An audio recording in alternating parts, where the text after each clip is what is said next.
Take a moment with the audience to bring some honesty to the show. I'm in a relationship now, but spent the last 2 years just searching desperately for someone to be with. And I went to okcupid, which is a dating site, a local dating site, and I just sent out messages by the droves. And what shocked me is I would work really hard on these messages, and I wouldn't even get like a polite no thank you response. It just all dozens and dozens of messages unreplied to. So. I'm just going to read some of these for you, and we're going to just sort of speculate as to why maybe some of these didn't get a response.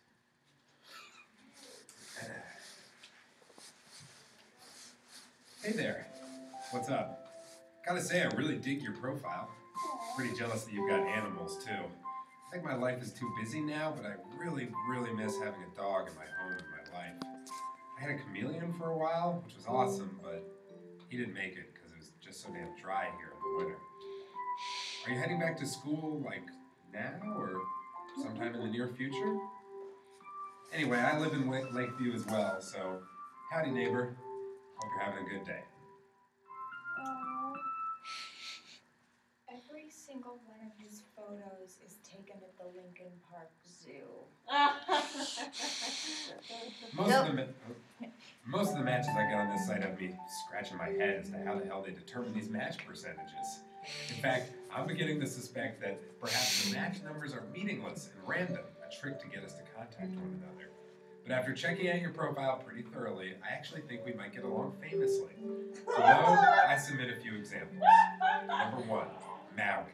My secret plan in life is also, when everything has gone to shit, is also to sell everything I own, move to Maui, and open a jerk chicken stand. I'll be poor, but it won't really matter because I'll be in Maui. 2, I'm also a nerd. My own nerdy niches include, but are not limited to, comedians, British literature, underground hip-hop, and 80s arcade games. I think our nerd zones are potentially complementary. I could go on, but for now, I think that'll do. Anyway, hope to hear from you, Sam. Why aren't there any vowels in this entire message? Hey there, Lauren. Can I call you Lauren? Well, obviously I can, but what I mean is, may I call you Lauren? I'll take that as a yes. Boy, am I going to be embarrassed if your name is something else. Oh my god. Anyway, Lauren, usually when I send someone a message, it's because I saw one or two specific things on their profile that struck me in one way or another. However, that is not why I'm writing now.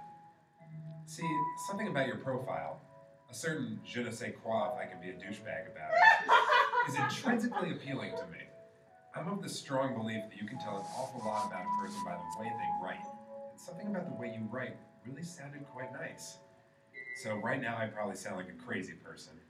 I promise I am mostly not crazy. And it's the fun crazy, not the stabbing crazy. Hopefully you'll give my profile a read. Maybe you'll see me just saying whatever in it, and you'll send me an equally quirky message, and we can see where it goes from there. Later, Sam, which you are free to call me. A drunk driver named Lauren killed my parents.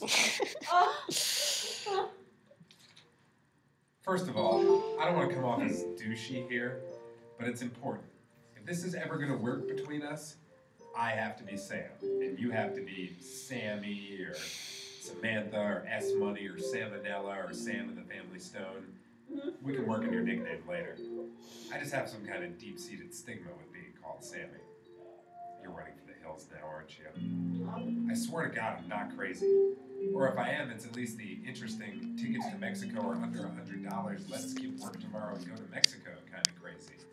Not the I keep girls in a pit in my basement kind. Oh my god! Or the count all the toothpicks the second they hit the ground kind. You'll notice that the other two types of crazy I used are from very prominent movies. This is to underscore that I am not in those categories, and I'm only familiar with them from movies. I feel like I've spent too long defending my own sanity in this message, and not enough time saying things like, your taste in movies is superb. Robot Chicken is indeed a gift from God. I love everything on your list of things you love list, except organizing, and only because I'm bad at it. And that your eyes are striking. If you're serious about getting drunk and ice skating, well, I'm originally from Maine, where both of those things are official state pastimes. And judging you from the way you have your arms out in that picture and drink Captain and Coke instead of Jack and Coke, you need help on both fronts. And I'm here to help. Anyway, I'm of the opinion that the online chat thing is pretty ineffectual. It only serves to rob us of all our best chit-chat when we do meet. So I'm going to cut to the chase here. If you'd like to meet for a drink or a cup of coffee, do you have a fake ID? I think it would be pretty awesome. Best, Sam. Oh, this guy's a really weak chin. See, we'll call it. Nice, great. Thank you so much.